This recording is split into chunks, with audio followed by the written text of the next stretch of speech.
for species in that same family and close to Kamchatka Trench. So predominantly found in deep waters and important here in Hawaii for many reasons. Black coral is the official gemstone of the state of Hawaii. It's also on some of our shallower deep reefs, one of more abundant habitat-forming species.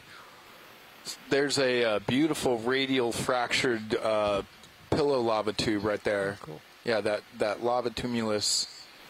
So up until now, I've been questioning whether or not I've seen any kind of intact pillow lavas, but this is strong evidence showing exactly what's been going on here. So this is what we call a pillow lava. It has this nice tumulus or rounded shape to it as it erupts, and so tiny little breakouts of multiple little rounded bulbs start to break out as soon as the old pillow fills up, and this one has been dissected transversely to its direction of flow, and as it cooled down, it forms this nice starburst and radial texture in the fracturing, and this is just a really neat image.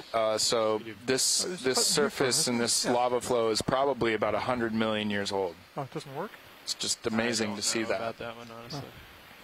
You go to the ROV tab, bottom left. Bank 1 should be at the top left.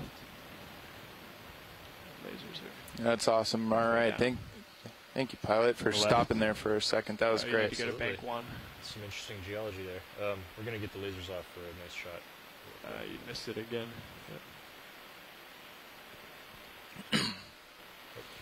So this is one of two main morphologies of lava flows that occur in the submarine volcanic areas. The other one are sheet flows. They're very tabular and flat, and the difference between the two is basically a function of the eruption rate and temperatures and viscosity of the lava that is erupting. So higher viscosity, lower temperatures, and presumably higher crystal content that's inside of the cooling lava produces these slow-moving pillow lavas that look like toothpaste being squeezed out of the end of a toothpaste container. If the eruption rate is high enough and the lava is hot enough and viscosity is also low enough so it can flow faster, it forms sheet flow lavas that are these tabular, very vast spreading lava flows. Very cool stuff.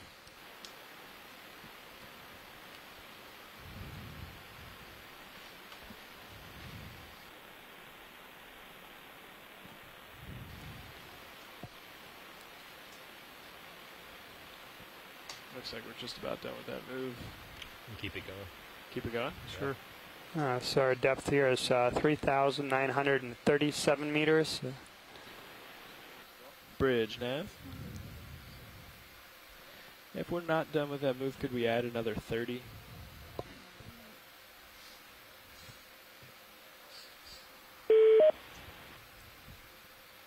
Good copy, thank you. You see a couple of dead sponge stalks to our right. I've come around to the right a good bit. Left rather, sorry. So Sirius is 20 degrees off. Oh, it's 20 degrees off? Yeah, but I'll come back on. Oh, hold that move though. No, I think. So we're about 2 hours into this dive. For those who joined us a little bit later, with 2 hours on this dive, we're diving on this ridge that's on the top portion of a seamount that doesn't even have a name. It was just mapped last night and this morning for the first time. We have about an hour and 15 minutes remaining on this dive that unfortunately will be the last dive of this expedition. Sirius is shown. So far into the dive, we collected a rock sample in the initial parts of the dive, and then later on we collected a biological sample in the family Chrysogorgiidae. Why don't we adjust that? Quite surprising so far throughout the dive is the abundance of life, given the extreme depths here of this site. Okay, yeah, I copied your last. We're going to want to change the bearing to 065 on that. Maybe if we have a quick second, maybe let's take a zoom on that coral to the left that unbranched. Sure. Copy. Thank you, Bridge. Coming in. Sorry, I didn't realize we were. I should have said something. No, that's okay. Got it adjusted. Instinctively center up. Yeah, you can you kind of keep it centered up on our current direction of movement, and then Okay, well, we're just good let now me for know the when- yeah. we're good now for the 065, but we probably still have some 085 to go from the Yeah. last move. Definitely. Pilot in general, if we can get a little bit closer to the corals, it makes Yep, for I'm trying right now. Getting better closer. stuff.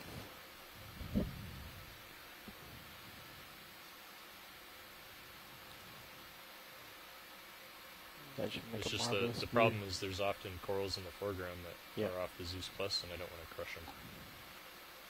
Okay, let's zoom in. As a coral lover, I appreciate that. Sentimental fool.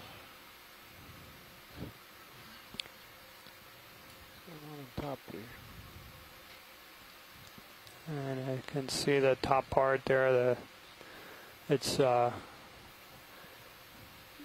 lost its tissues there at top. The polyps are gone. Perhaps predation.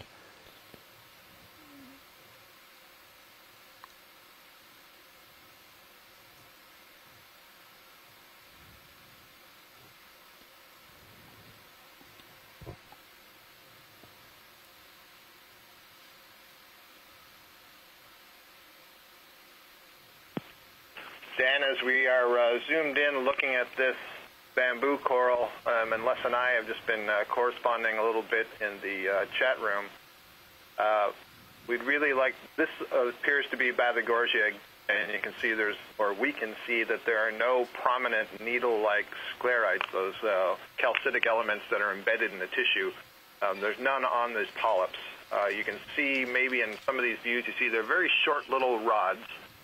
So this is all characteristic of possible Bathagorgia. But what we'd like to see is if we get the opportunity again and we see one of the branching bamboos, we'd love to be able to get a look at the polyps at the same scale that we're seeing here to see if it may be the same thing. Because so far as it's known, there are no branching Bathagorgia, but Bathagorgia is the deepest bamboo, so it would be interesting to look at.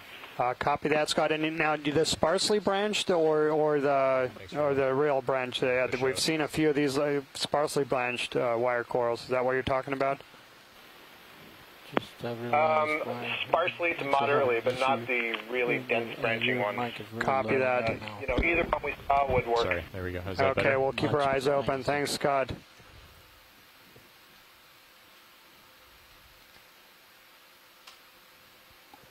So as we were zoomed in on that coral, one thing you might have noticed, so that is had polyps with 8 tentacles, and then the tentacles themselves were branched. You could see tiny wispy-like projections coming from the side of the polyps, and that differentiates a subclass. So there's the Octocoralia, which has these 8 polyps with 8 tentacles that are subbranched.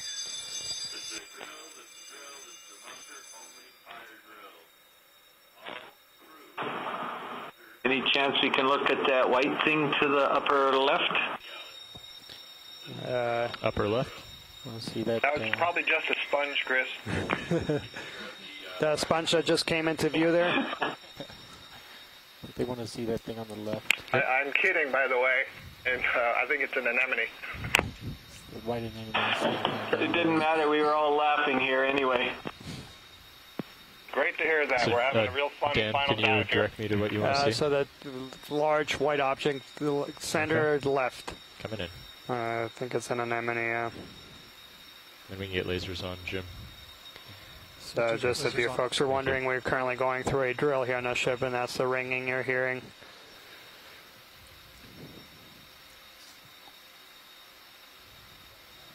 And do you want me to come left further or stay on? You can 065? just keep it on our direction of movement, and then just let me know as I get off to the side, and it kind of gives me a sense of how far off track I am. Yeah, we're actually traveling a bit to the right of where I think we're still on the previous move. Okay. I'll just be quick here, and then we'll get moving.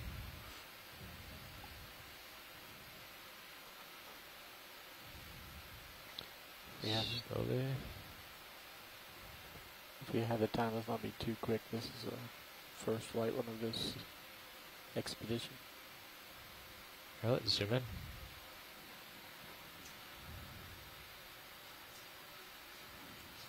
Yeah, that's definitely different from the ones we imaged last year.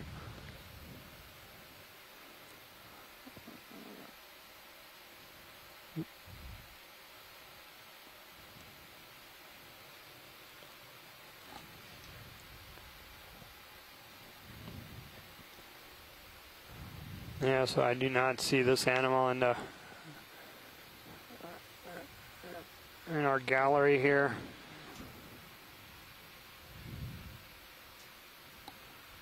Look at all the texture on the stalk of that thing. That's pretty wild.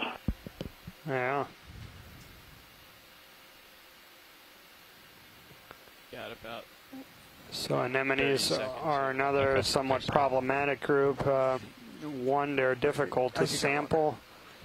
And two, you really do need to sample because a lot of the diagnostic features to differentiate the different genera and species really require dissection and looking at internal structures. Do we want to possibly sample this? No. Oh, okay, No, all right.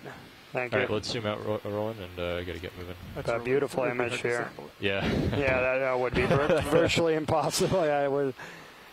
That's a pretty big rock there. And we're just going to be gone by the time we can. So yeah, these things are very difficult to sample. A lot of times they just. Daniel, before you guys go, I guess it's too late. There's a really small sea star, I think, to the right of that anemone. Just gotta go through the obstacle course of tall coral whoops here. Yeah. Dr. Seuss. It really is.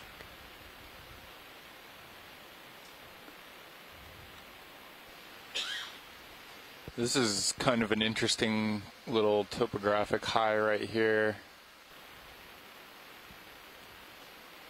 Kind of looks like there's been some pretty large fractured pillows making up this big mound. I can see another radial starburst fractured of a pillow right there on the right and dead center. That's really cool.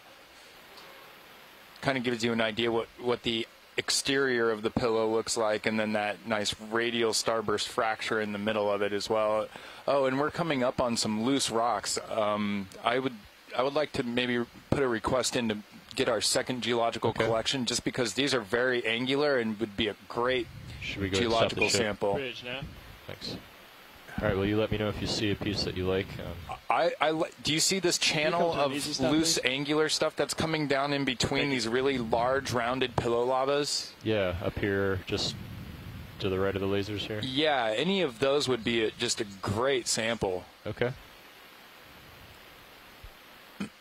Well, do you see one in particular? Not in particular. I think almost all of those are going to end up being loose. So maybe if let's see, I'm trying to pick one for size, scale. Lasers are on, yeah? Oh, yes. I see them now. Yeah. Let's see, let's find one that will fit. Looks like we had already been stopped for a little bit. Okay, so that's good. So coming up above the lasers and to the right, there looks like there could be two that are kind of lodged against this big pillow lava and under the big bulb at the top. Okay, I think I see what you're talking about. Yeah, so those look all right. There looks like there's one to the right of that that's a little smaller. This one here on the lasers now? Yep. But we're going to try and find like the biggest size that's also, Not the one right ahead of us. Yeah, well, if you could, let's just go ahead and pluck the one that. The size of the ROV. Because I do see a pillow lava that's been dissected and loose right up in the left quarter panel. All right. But that's huge. We don't need to get that. I'm kidding. Okay. Video, can you go ahead and switch this? Yeah. While you're doing that, there's one of those. Any of these? All right. Well, maybe sit down. Any of these, yeah. An umbrella patties or something. But just after you look at your rocks. Is there anything in the port rock box yet?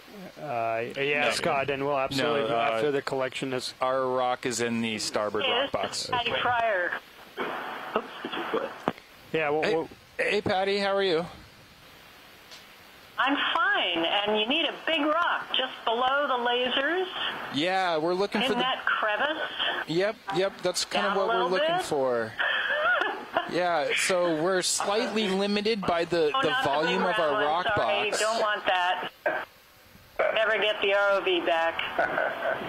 Well, I'm sure we could just hug the pillow and carry it to the top. Anything down there. I mean, those are all Thank you, Gideon. pillow fragments from the stuff that's right there. Yes, I agree, and very awesome collection, knowing where, one, it comes from, and two, it's an angular sample, which for the approximate age of this feature is probably revealing of how fresh that sample could be in the interior core. Yeah, that one right there that the lasers were just on. This bigger one? Yeah, that one. If we can fit that, that would be ideal. But I... Over here? Yeah, you got it. That's the one. Over here as well? Okay. All right. Can we get hydraulics? They're on. They're on? Okay. And don't forget to open box before you pick up a rock. And video, could we get the Mini Zeus? Yeah, presumably these are awful old, and so you want to get something big enough so that the core is likely fresh, because you will have an alteration rim when you cut this thing up in order to be able to do chemical analyses. Yes, and so that's kind of what we've been targeting for not just this expedition, but the last one as well. And I can tell you personally from my observations of the previous collections, there's been a couple that we've got that are nice and angular, and you'd be surprised that only a tiny little millimeter of manganese crust on the surface that broke apart, and then nice gray, fresh rock material right under that. It's definitely a couple of samples that are just they're great. So especially for this seamount. So I was very encouraging. Yep, and I don't know if you were in the ECC earlier this morning. I was give it a nudge. Giving the regional geology explanation, but the seafloor beneath this seamount is actually 125 to 130 million years old. So, given the average difference in age of other Cretaceous seamounts with the ambient seafloor below them, I'm kind of putting this age at anywhere between 90 and 100 million years old. What do you think about that age approximation? Well, it's interesting. When the dive plan came out, I took a look on Google Earth, and south of this particular seamount, the seafloor is just peppered with small mounds, and so, it makes you wonder whether this whole region might have there's actually two rocks of younger here volcanism. where the lasers, each laser's on a different rock, so do you prefer one over the other? I think I can't quite hear you through the RTS right now. I would say probably whichever one is easier to grab for you, right? Okay. Okay.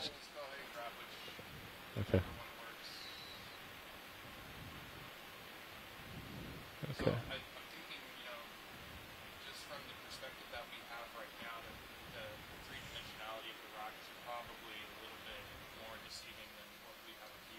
You need an open rock box.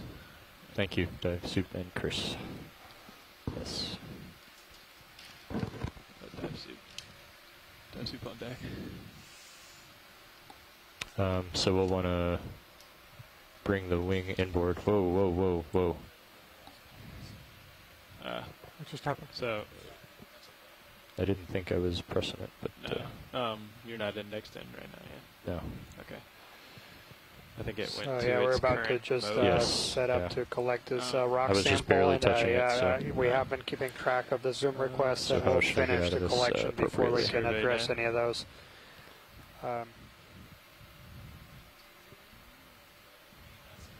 Yes. Yeah. That was just right. Yep. There's quite an interest in the different corals in the area, and we'll get some zooms after this. There we go. So we have I was just gently grazing the button. And just about an hour left on this dive. We do have to come off the bottom at 2:15 Hawaii Standard Time.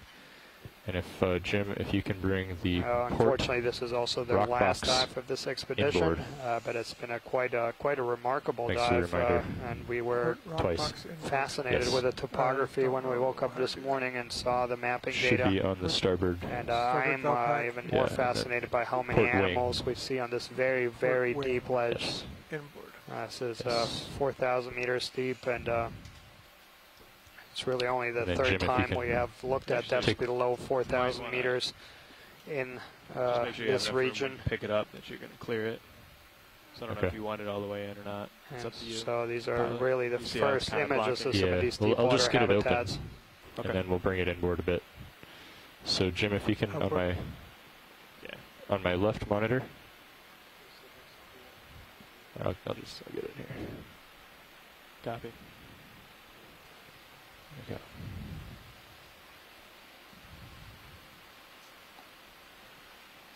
So I also wanted to just note how exciting it is to, one, be able to get a second geological sample, two, be able to know where these samples are being sourced from as far as being able to observe the pillow lavas in which they're coming and weathering out of. Because previous methods of collecting rocks have been dredge hauls, where basically a large basket bucket is dropped over the side and behind the ship and dragged along the seafloor, collecting whatever rocks it can pick up. And you never are able to make an observation of where the rock came from in the exact accuracy and imagery that we're collecting right now.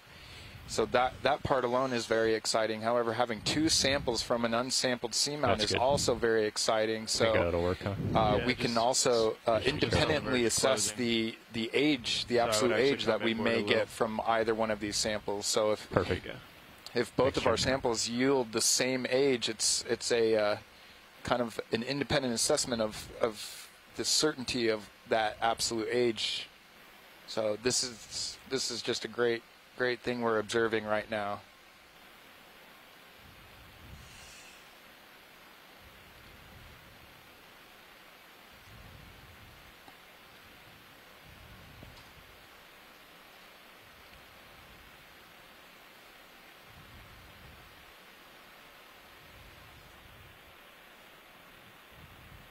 Yeah, and excellent.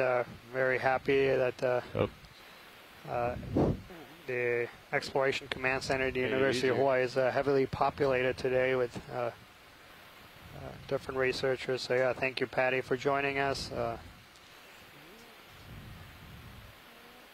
yeah, we've just had a fantastic group of shore-based scientists throughout the cruise, even with the difficult weather. Unfortunately, that's just too small. Okay. See if we can get the one right back and to the left. See if that would work. Left of the laser. It looked like the piece that's just up to the left. Yeah. Oh, that's a good one. All right. Keep her. We'll put it in the box.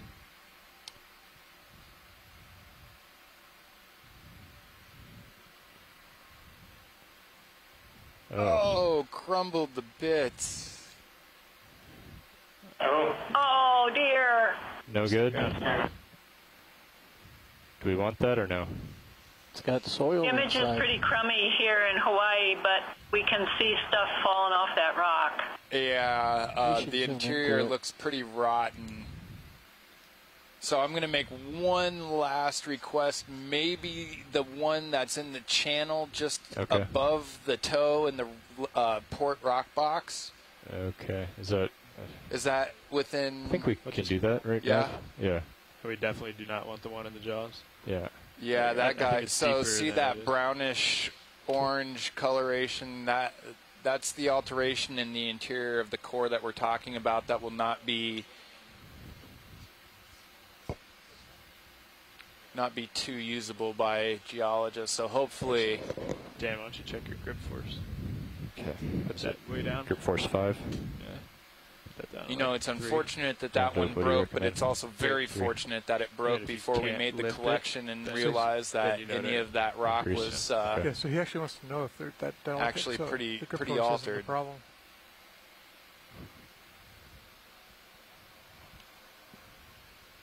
Now it's even more altered.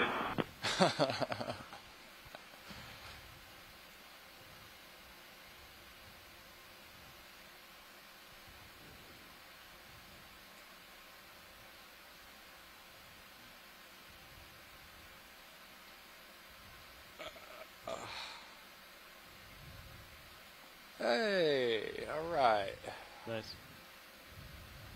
We do have a lower grip force now, Jonathan. Oh, okay. So The fact that this one survived doesn't mean it's different than the other one. You want to zoom in? Is this going to work? That's going to work. Okay. You want to zoom in, Roland, and then we'll get it in the box.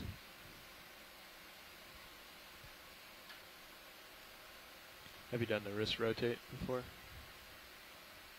Wrist rotate? Yeah. Oh, continuous. Oh. If you index out, I'll show you. Just briefly.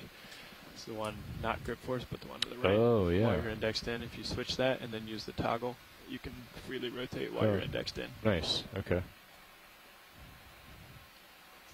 This is typically the only time we use it. Yeah. So I'll hit that and then use the toggle. Correct. Yeah. Okay. Yeah. Oh, that's nice. So our current depth is 3,925 meters. We just collected a second geological sample. Okay, let's zoom out and we'll get it in the box.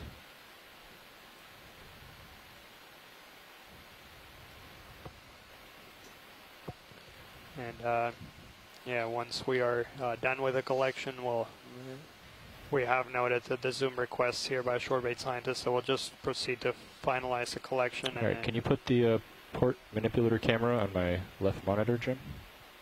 Port manipulator camera on your... Oh, thank you. Yeah, I don't know how to do it. That's okay. Thanks, Roland.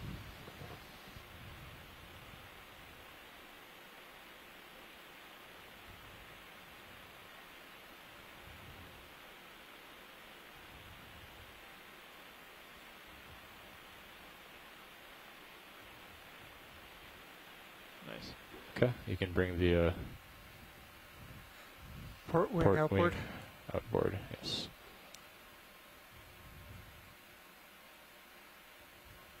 Outstanding. Okay, and then follow me up on Mini Zeus and I'll get the arm stowed. Awesome. Thank you, pilots. That was a great job and very, very interesting collection. So pilot Sirius is way around left to keep you squared up. Okay. And 60 degrees off or something. Video, you can switch this monitor back whenever you get a chance. Thank you.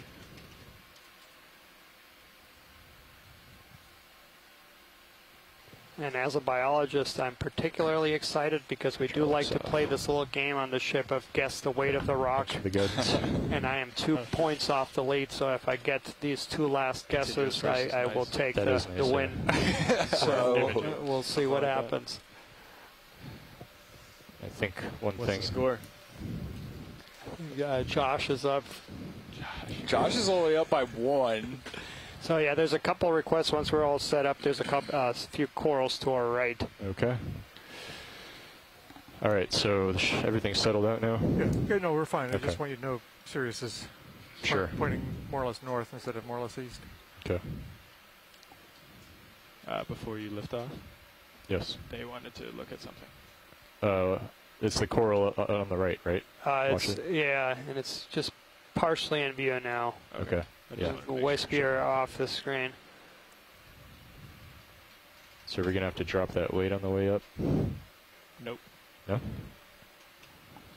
So it looks like, yeah, a black coral that's just right behind it. And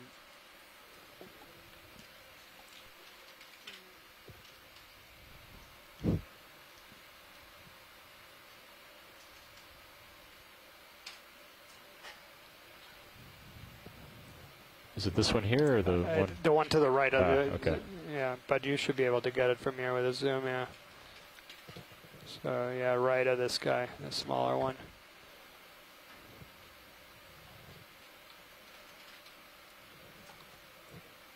Okay, let's do partial. I'll bring it in. There's also a pink, what looked to be bubble gum just below our camera. So yeah, that looks more like the true alternata. Okay, go in more. Yeah, so that is like the true Bathypathus alternata.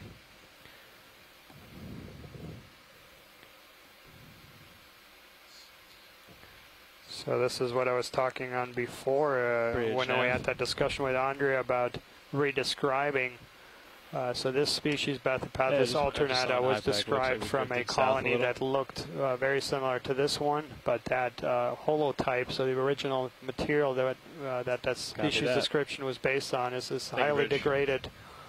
And so yeah, and then there's also requested coral just to our left, so the bamboo just to our left, yeah, okay. And then close to that branch point, if you could. Okay.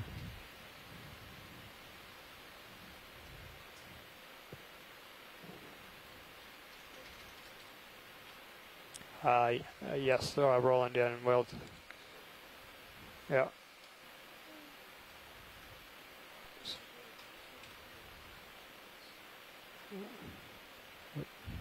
Actually, this isn't a good angle for that branch, is it? Yeah, so I might have to back up a little. Well, actually, the top one. So there's a top one too. Yeah. Yep.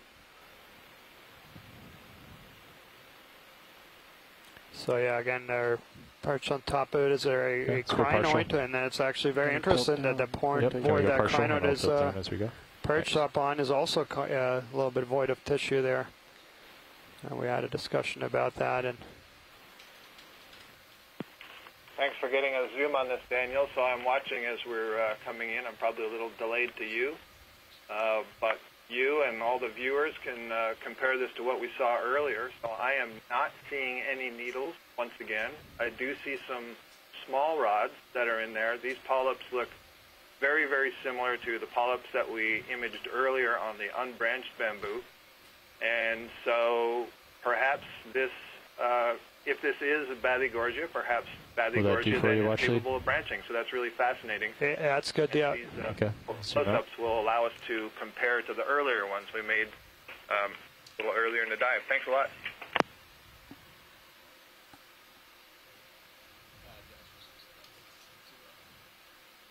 Yeah, and that's a very interesting thing because traditionally branching is one of the characters that was used to distinguish different species and even genera. And then as you see more and more, sometimes you see these intermediate forms and so perhaps branching is not such a good character to distinguish them. And so yeah, that's what I mean, that in a lot of times in these, so the hierarchy and what kind of characters you use to differentiate the species, we still don't know. Ideally you want to use things that don't vary within species, but as you see more and more things, you start seeing the variability. And yeah, one of my favorite quotes was by someone I learned from when I started in taxonomy. Yeah, one of my favorite quotes was by someone I learned from when I started in taxonomy. Is as you look at more things and more characters, you will start to see more differences even among identical twins. And so yeah, it's a matter of how different do two things have to be before you call them a different species, and that's really the main question is. And if you see two individuals, you might see one that's black and one that's white, but once you see thousands of them, you see all kinds of gray shades in between, and so it makes it problematic at defining the boundaries of species. And so maybe the sea star to our left. Okay, we can get a snap zoom of that.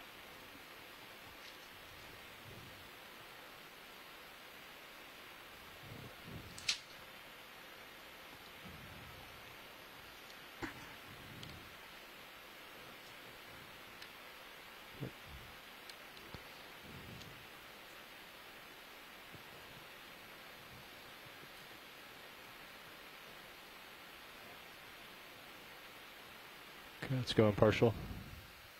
Actually, I feel pretty steady. Let's go in as much as you want.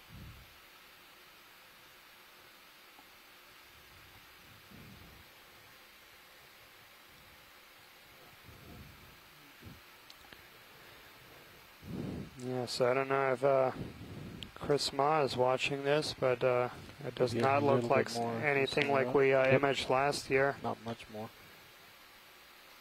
I would agree with that, Daniel. This looks brand new to me, and hopefully Chris is watching right now. I'll chime in that this also looks different. Those little tufts of spines coming off either side of the arms look fairly unique compared to what I remember from last year. Do you want to get a closer look at this watch lead, or Or are we good with this? Yeah, I think we're good with that. Okay. I'll see if... Let's go ahead and zoom out. Watch lead, Nav. Go ahead, Nav. Hey, we are about 200 meters from that second waypoint. I know that it's not a hard waypoint. I just wanted to give you an idea of how far we are in our dive. Yeah, copy that and appreciate that. Yeah, so we'll just kind of work our way towards that and image anything that's new. Copy that. And you can do a snap zoom rolling. Oh, coming down. Steady out here. And yeah, those are barnacles, and those are going to be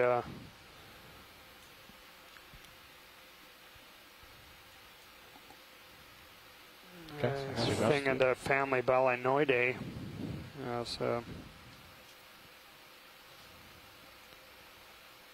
And yeah, so Nav just updated us in our position, so we actually did cover quite a bit of ground, so we're only 200 meters away from our waypoint, so we have covered over 400 meters on this dive and imaged quite a few animals.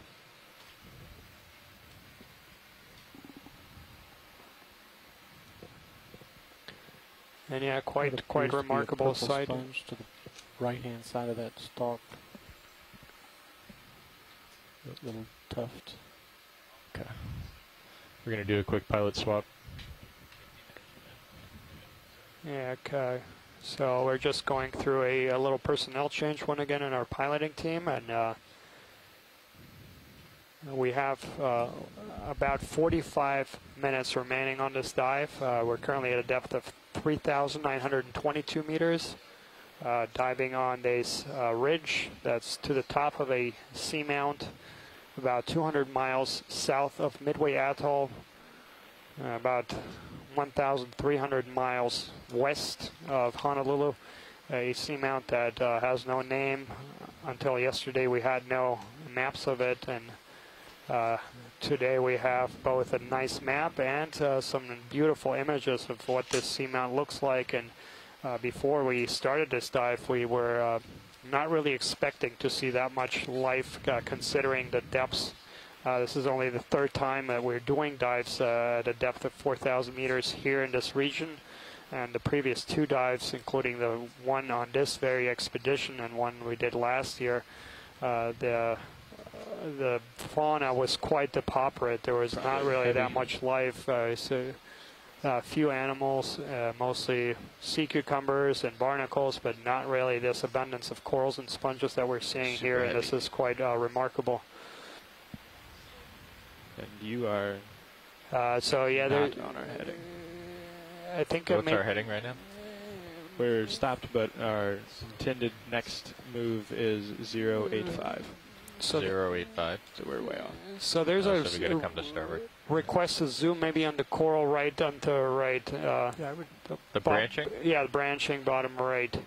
And I believe that's the one that Scott is pointing out, the one that the laser's on right now. Yep. All right, come on in video.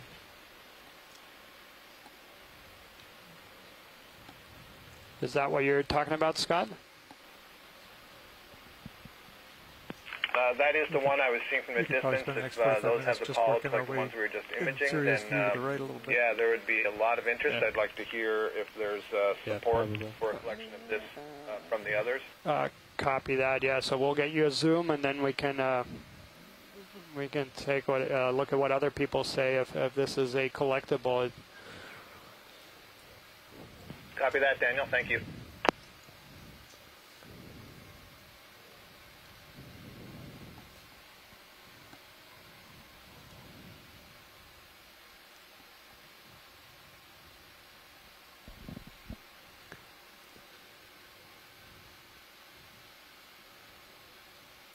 Max zoom. Copy. I'll try to come in a little bit on it. So I got the open polyps of or whatever, the barnacles in the background.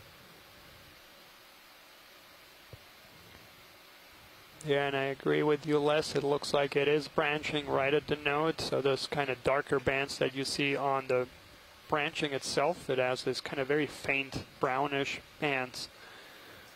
So bamboo corals have these alternating lighter and darker portions on the skeleton, and where the branching comes off in relation to those is a diagnostic character. And I think so. Yeah, I'll just put it out here for our shore-based scientists. If there's enough interest to collect this, we'll go ahead and grab it. It's hard to tell. It looks like on the left there, Esprit is just pointing out that it looks like it's branching just above the node. But can we, I guess we're as close as possible. I still don't see any needle-like sclerites. Yes, I definitely do not see that, no needle-like.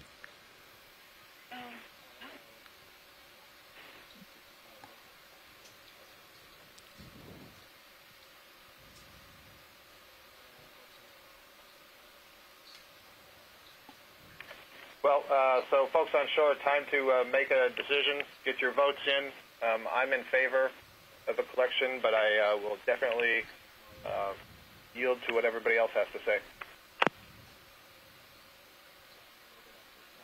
Now, how much time is left in the dive, and how much opportunity would there be to collect something else? This may be the last chance. We have about 40, a little bit better, 40 minutes or so. So yeah, we do have to make a decision quick. So yeah, Josh, I think we'll go ahead and collect this. All right, copy. Come on out, video. Yeah. Let's get the wide shot. Yeah, this one is really, really different, and it's got different in all kinds of categories. I think you should get a piece of it, but also make sure you get below a branch point. That's critical. Yeah, and so, Josh, we can actually collect as much of it as we can, so as low as you can go. Yeah, copy that. Are we full wide? Copy that, full wide. Video, could you put the camera 2 on the right monitor, please? Copy that. Thank you.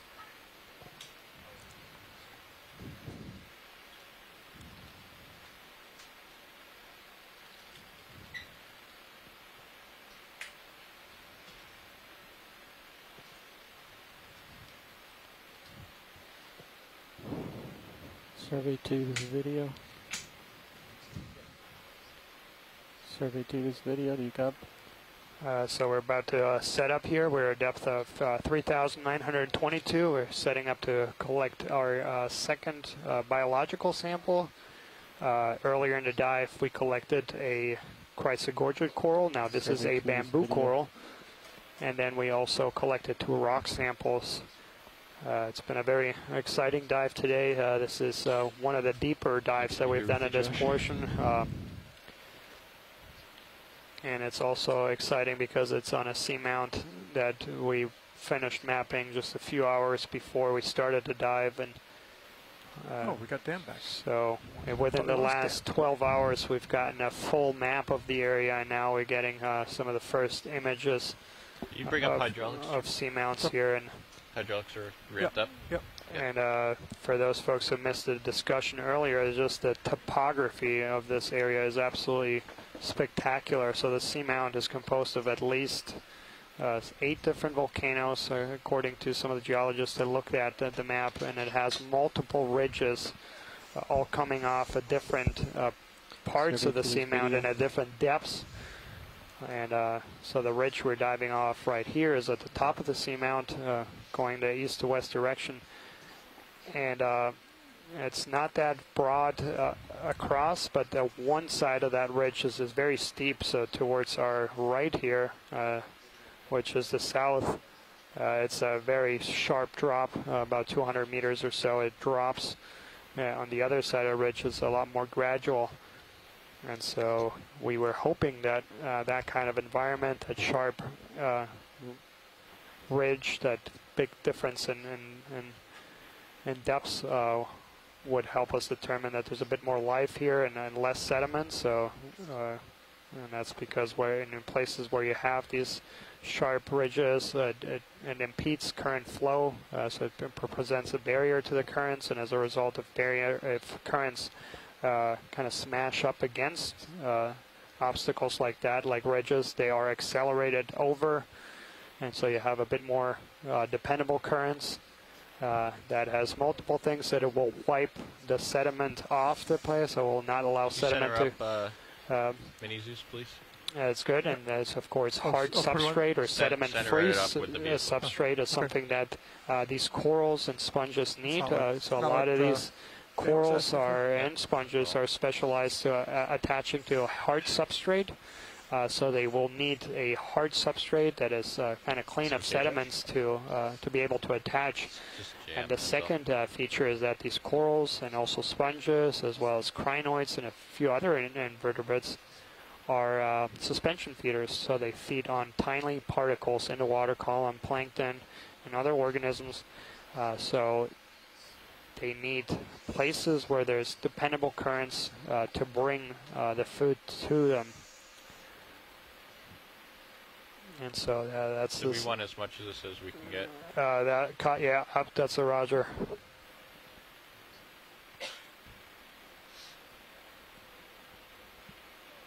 Zoom on any camera beneficial? No, I'll ask for it, Roland, if I need it.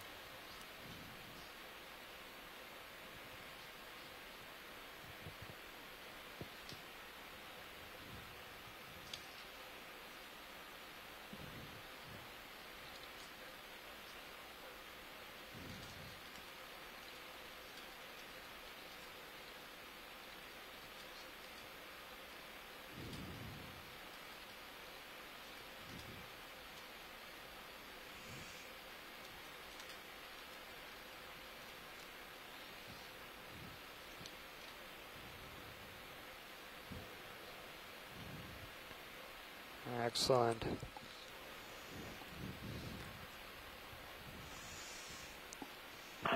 Really good grab on that. Hey Josh, be aware of the one bio that you had in the lockbox on the left. They had indicated earlier that it was very light. Okay. What do we have open for bio boxes, Jim? So we just have the inboard one on the port, I believe. Yeah, so on the starboard. So we only have a bio on the port outer, so all other are open. All other are open, so we can go starboard. Let's go starboard. Yeah, let's do starboard either one. Starboard bio extend? Or should I mess with the pin first? Yeah, retract both pins. Retract the draw, retract both pins, and then extend the pin you want. Yeah, I only see one pin. Port bio, starboard bio.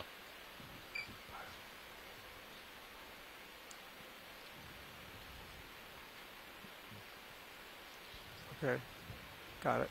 Okay, so yeah, very exciting moment here. The starboard. Correct. Collected another biological specimen that is interesting a lot of our shore-based scientists here. Also in view here is right to the bottom is a dead sponge stock, and we've seen several live ones of these. A very unusual shape, and then a few of these unbranched bamboo corals in the distance.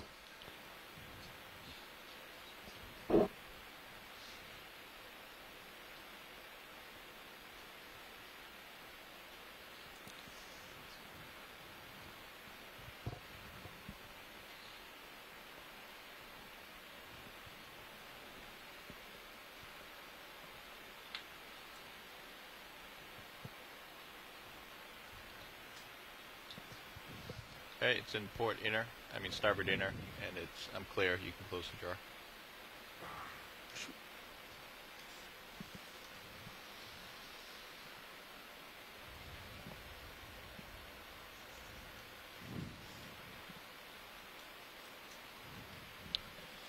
Nice job, Josh.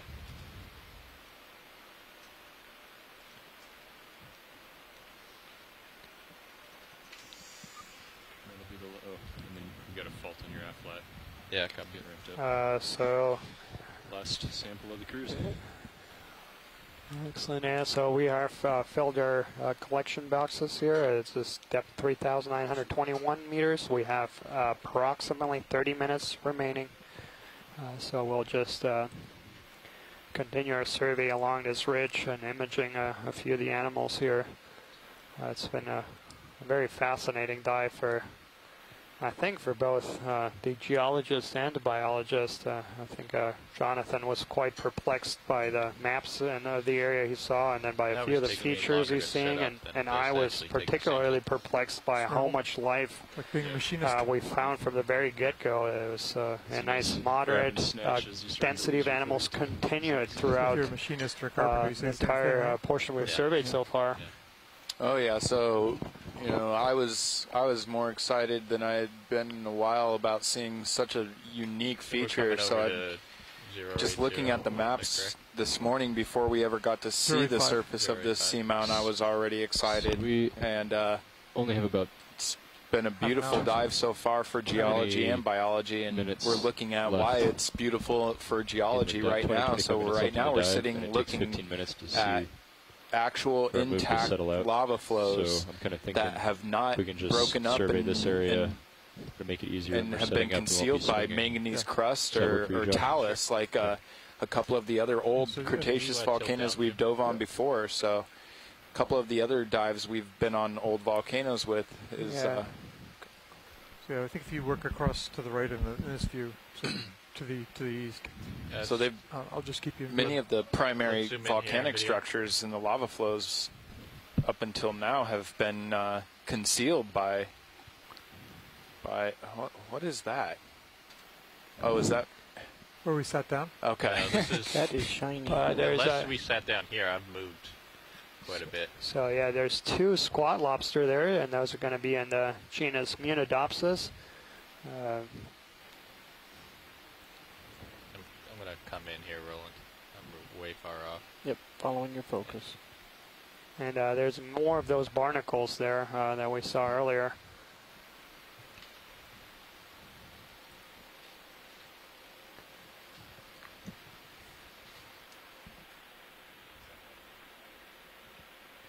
If we can get that little guy on the left, looking at his horn for a better description. What was that, Roland? Do you want to see the horn? Yeah. Do we have that? If you have any more. Yeah, Andrea, it's actually very interesting that you started noting the sexual dimorphism in their size. I asked Daniel the same kind of question. I asked him if they were husband and wife. Okay. Sorry, don't mean to double check it, but... No, it's fine. Yep, we got the target dropped and logged in the notebook.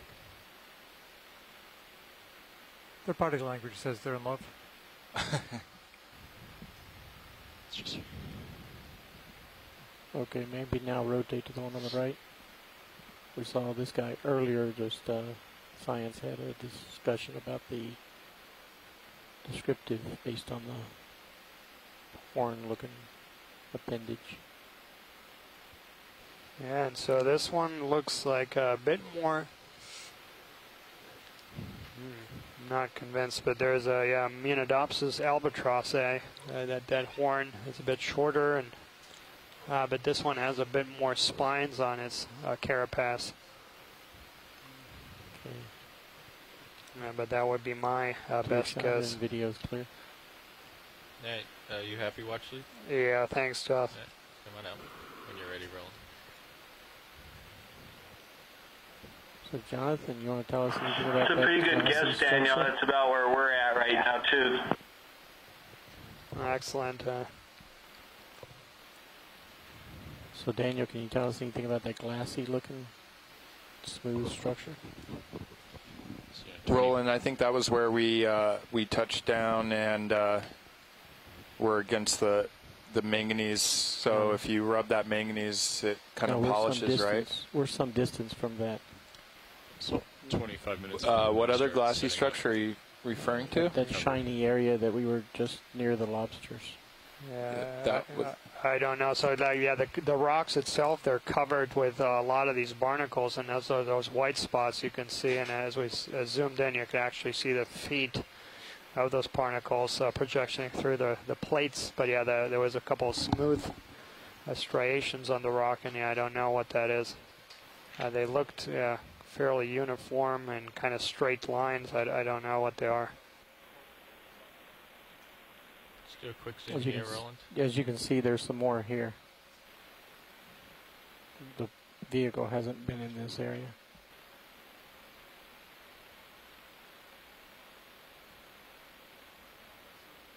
Yeah, I don't know, but yeah, we see a lot. I don't know what that discoloration is on the rock. You can definitely see it's very, very. Is that just reflection of the light? It could be because it's a very thick crust there. It's very shiny, very reflective. So, but you can see that's a very, very thick crust.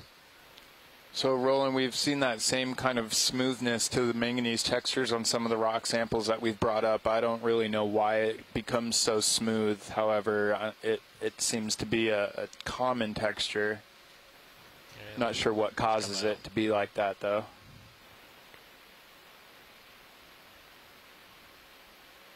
Could it be a newer lava flow? No, definitely not. Definitely not. So the newest eruption, well, I mean, I can't say for sure without direct observation, but volcanic glass is very fragile, and because it's very fragile, it will alter quicker than almost any of the other volcanic material, the crystalline rocks that make up the volcanics. And so anything that's more relatively recent would have to be completely degraded by now.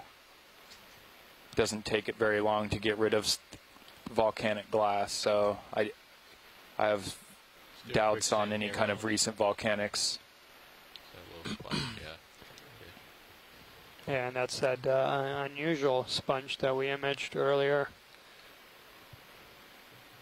And there's several. For a second. So yeah, we just did update our position. We've covered about 250 meters. Our depth is 3,923 meters, and we have just over 20 minutes remaining of bottom time.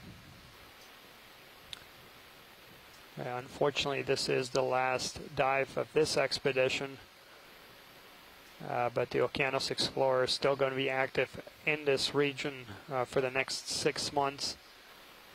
So I invite all of you to stay engaged and join in and see live video footage on future expeditions.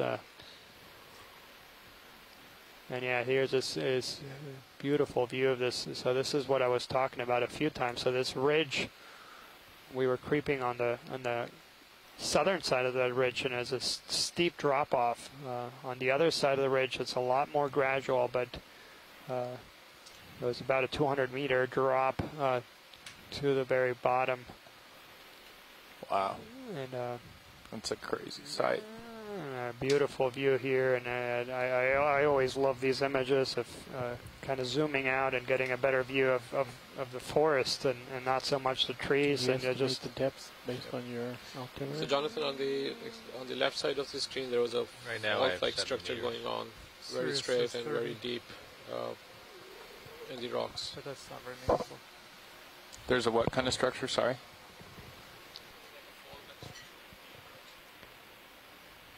And it's yeah, quite remarkable to see some of these panoramic shots, and just very humbling how large. Something purple blue to the top left of the screen.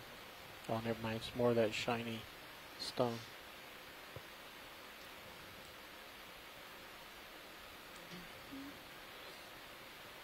And it's very interesting, so that we don't see that many animals on that very steep face, but they're all on top, and there is a consistent moderate density on top.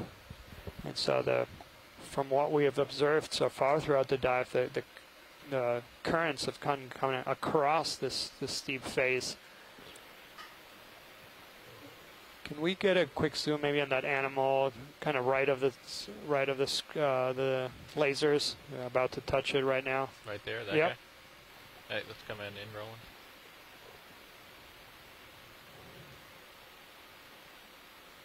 Oh, no. Yeah, I think that's just where a sponge was once attached. Yeah. No, it just looked unusual from far away. Yeah, in the foreground is another one of these chrysogorgid corals, which we've seen at least 3 different species in that family in at least 2 different genera, the Pleurogorgia and the Chrysogorgia, and we did collect a specimen of one of them that appears to be quite common at the site. Spiral, upper left.